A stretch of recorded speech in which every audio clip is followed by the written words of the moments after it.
Salve pessoal, sejam bem-vindos de volta ao canal Abre Chaves. Eu sou o Pedro e, bom, eu acho que agora vamos começar os vídeos um pouquinho mais legais, né? Falar mais de código, mais de mão na massa, dá para apresentar uns exemplos, talvez coisas mais próximas do mundo real e menos abstratas, menos coisas de configuração, de funcionamento, enfim. Eu acho que agora a série começa a tomar um rumo um pouco mais agradável e palatável, né? Então, eu já falei de variáveis e funções, então é importante que você assista, porque a todo momento eu tenho utilizado variáveis e também funções para exemplificar algumas coisas. Então segue aqui o cardzinho, na verdade é aqui.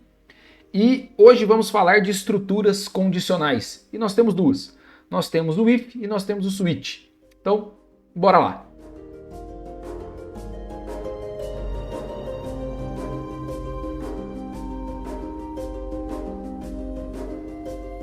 Para começar, eu tenho aqui um programa, bom, do zero, como sempre, um programa limpo. E eu queria mostrar para vocês a primeira estrutura, que é a mais comum, e o próprio nome já diz, né? Que é o if, é o se. Se e se não.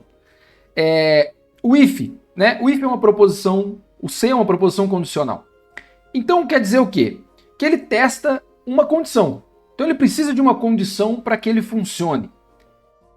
E um exemplo muito simples, imagine que você está escrevendo um programa onde você precisa decidir se uma determinada pessoa tem uma idade maior ou não, ou maior, se é adulto ou não, se é maior ou igual a 18 ou não, certo? Então vamos lá. A primeira coisa, eu preciso de uma variável que represente essa idade. E aqui eu vou atribuir um valor arbitrário para fazer um teste. Então, supostamente eu tenho uma idade igual a 20. E aí eu preciso testar. Como é que eu escrevo o if? O if ele tem a seguinte estrutura. If. Então aqui dentro eu preciso escrever uma condição. Depois vem o escopo do if. Aonde ele começa, aonde ele termina. No C++, quando eu digo escopo, são chaves. Abre chaves. Certo? Então eu abro as chaves do if. Aqui eu escrevo o que vai acontecer caso essa condição for verdadeira. Então aqui é a verdade. Caso contrário, ele pega um outro caminho que é o else. O else é o senão. Então, o senão, ele vai seguir pelo caminho da mentira, no caso, o que seja falso. Então, verdade, falso. Certo? True ou false. Beleza? Então, qual é a condição que eu preciso testar? Se a minha idade é maior ou igual a 18. E por que maior ou igual? Certo? Porque a maioridade aqui para nós é maior ou igual a 18. E dentro dessa condição, ou seja, em qualquer estrutura do C++ ou de muitas outras linguagens de programação, que você encontrar um lugar onde faz um teste condicional, ou seja, faz uma operação lógica, você pode usar os seguintes operadores, que no caso é maior, menor, maior ou igual, menor ou igual, pode ser igual, que no caso são dois iguais, ou pode ser diferente, que é diferente ou igual, certo? Esses são os operadores binários. Por que binários? Porque precisam de dois elementos para serem comparados. E aí também eu tenho o operador unário, que é a negação, que é apenas a exclamação. E aí é isso. Então, a partir desses operadores, eu posso fazer um teste condicional. Então eu verifico se a minha idade é maior ou igual a 18 e aqui eu quero escrever simplesmente uma mensagem dizendo, ok, maior de idade.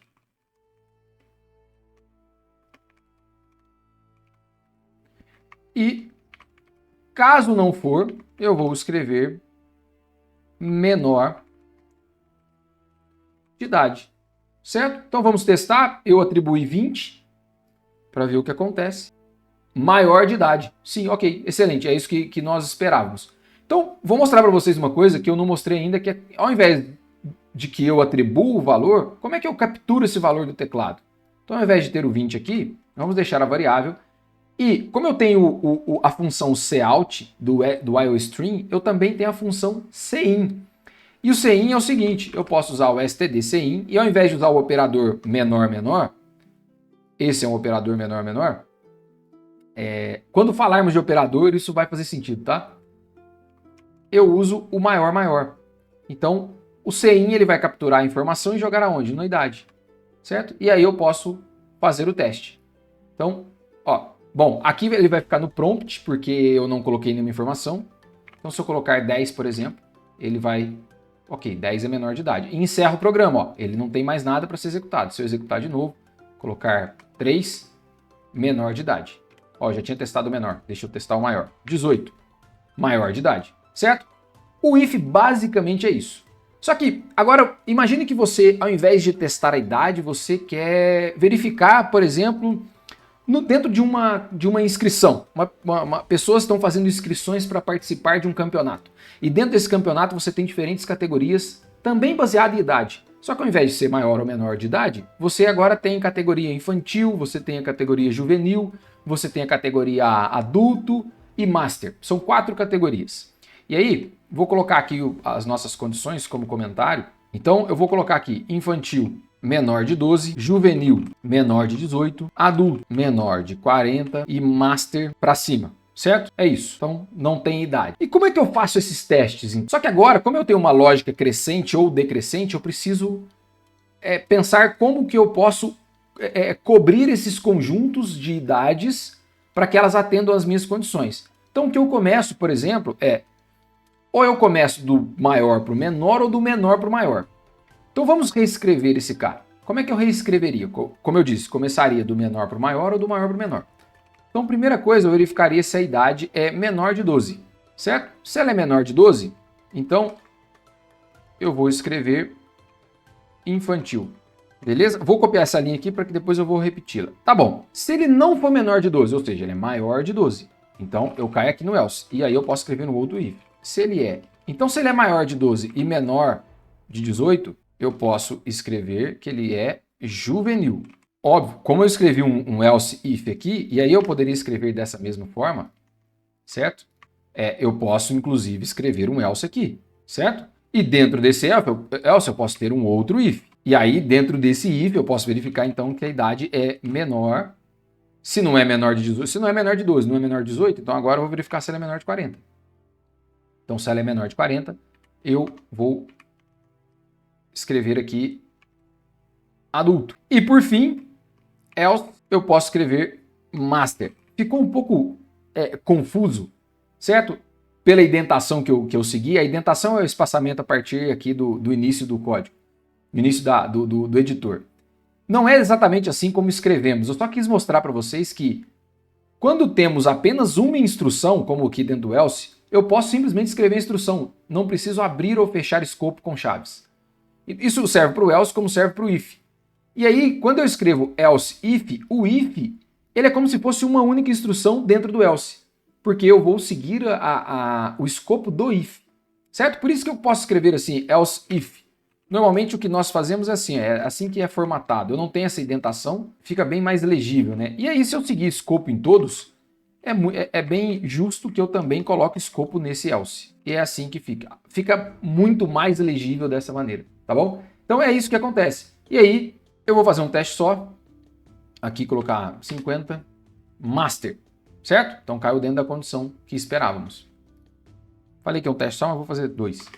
5, infantil, certo? Então aqui os nossos testes estão facilmente tão verificáveis. Ainda não falei de ponteiros, mas estamos quase lá. Quando eu declaro ponteiros, normalmente para utilizá-lo, o compilador ele reclama que você deve inicializá-lo de alguma maneira. E quando não temos um valor definido, nós podemos inicializá-lo com 0. E, no caso, para o C++, ao invés de 0, por exemplo, eu posso utilizar o termo null. Que null, se você colocar o mouse em cima, você vai entender que o null é um define de 0. E já falei de define também, outro cardzinho aqui, ó. Dá uma olhada lá. E o null é 0. Então, quando o C++ vai testar uma condição, ele naturalmente faz uma verificação se aquilo faz uma relação lógica se aquilo é 0 ou não. Ou seja, ele verifica, por exemplo, meu position é um ponteiro, nesse caso. Então ele vai verificar se o position é igual a 0. Então eu posso simplesmente colocar um if position para verificar se esse position ele está assinalado ou não, se for igual a zero, ou seja, se for igual a null, e aí eu posso utilizar uma outra estrutura também, que é o null pointer. Null pointer também é zero. Então eu posso utilizar isso aqui e aí verificar. Se o meu position ele tem valor, eu faço algo aqui com ele.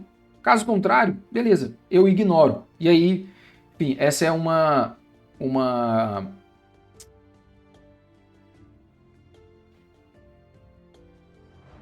forma que o C++ usa para tratar se um ponteiro está corretamente assinalado. É o que nós chamamos de null safety check, ou seja, se esse ponteiro ele é nulo ou não. Em linguagens onde você tem um autogerenciamento de memória com um coletor de lixo, normalmente isso já é feito de maneira automática, né? As atribuições, as instâncias já são criadas e gerenciadas, mas ainda assim fazer um null safety ele é fundamental, certo? Bom, era isso que eu tinha para falar sobre if. Se você gostou, ficou até aqui. Acho que não foi um vídeo muito resumido, mas espero que tenha sido bem explicativo e que isso te ajude de alguma forma a entender todas essas estruturas e compreender de maneira ampla o C++, certo? E não só o C++, isso serve também para outras linguagens. Bom, espero que você tenha gostado. Deixe sua curtida, seu joinha, seu comentário. Me ajuda a construir esse canal, né? Torná-lo cada vez mais forte. Compartilhe. Caso você conheça alguém que esteja aprendendo e estudando programação, acredito que possa ser útil. E é isso aí. Próxima vez vamos falar de estruturas repetitivas. Valeu, abraço.